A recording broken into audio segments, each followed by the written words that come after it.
وی د دې دا مطلب دی چې قیامت کې سراغه معنی دی چې د قیامت علامات راښکاره شو ځکه چې د قیامت راتله یعنی د قیامت مقدمه د قیامت څه دي د خپل سوال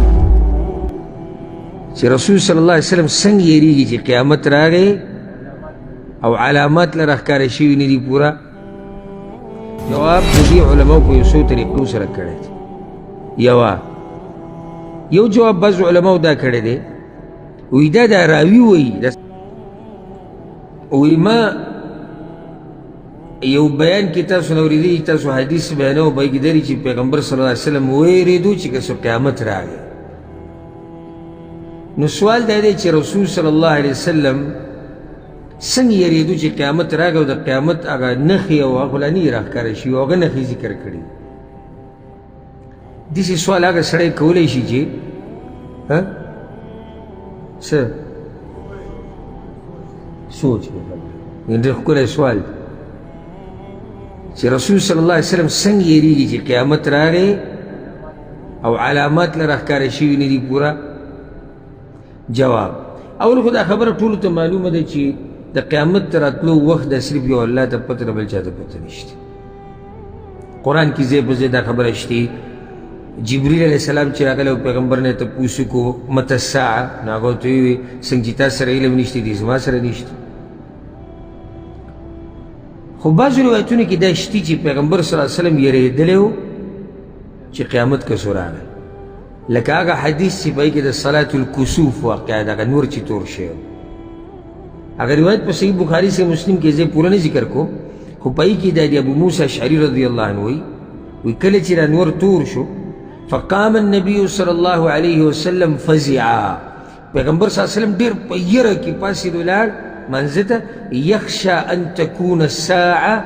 په دې یره کې وکړه قیامت راغی نو اوس د ورور دا سوال راځي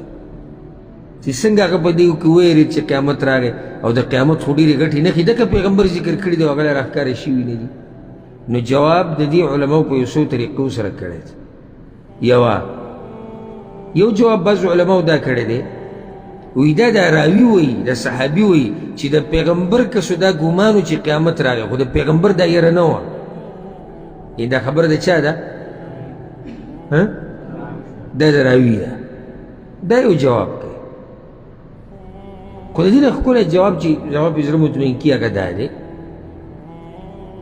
چې کومو حدیثونو کې چې دا قسمه خبر راشي او دا حدیث صحیح نو د هغې جواب به دی چې د دغه وخته پورې پیغمبر صلی الله علیه وسلم ته د قیامت علامات ټول نه وو ښوی شوي پوه شوئ که نه ځکه چې په یو ځای خو هره مسله پیغمبر ته نه ده بیان شوې که نه نو پیغمبر صلی الله علیه وسلم ته مثال لکه یو دا نښه بیان شوې وه چې د پیغمبر راتله د قیامت نښه ده بعض یو څو نښې نورې چې هغه ولیدي او نورې ورته لا بیان شوي نه دي چې دجال به راځي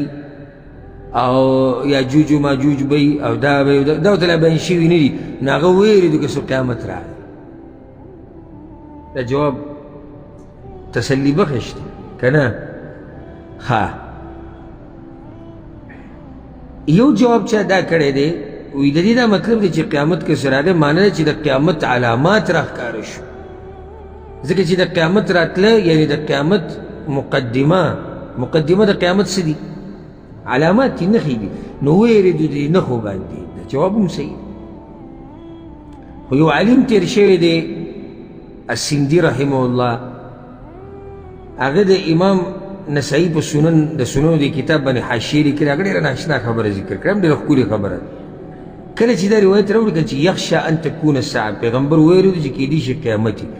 نو هغه لاندې ورسره لیکلي دي وضاحت یې کړی دی وی کله نا کله د یرې د لاسه د سړي نه خبره یېره شي دا ډېره ښکلې خبره ذکر که نه یعنی پیغمبر صلی الله علیه وسلم دومره ویرېد چې څه ته یېر شو چېرې علامات به راځي او قیامت به راځي او هغه ویرېد چې قیامت راغی دا جواب ښکلی جواب نو په دې سره د اشکال څه شو ختم شو که نه اشکال شتې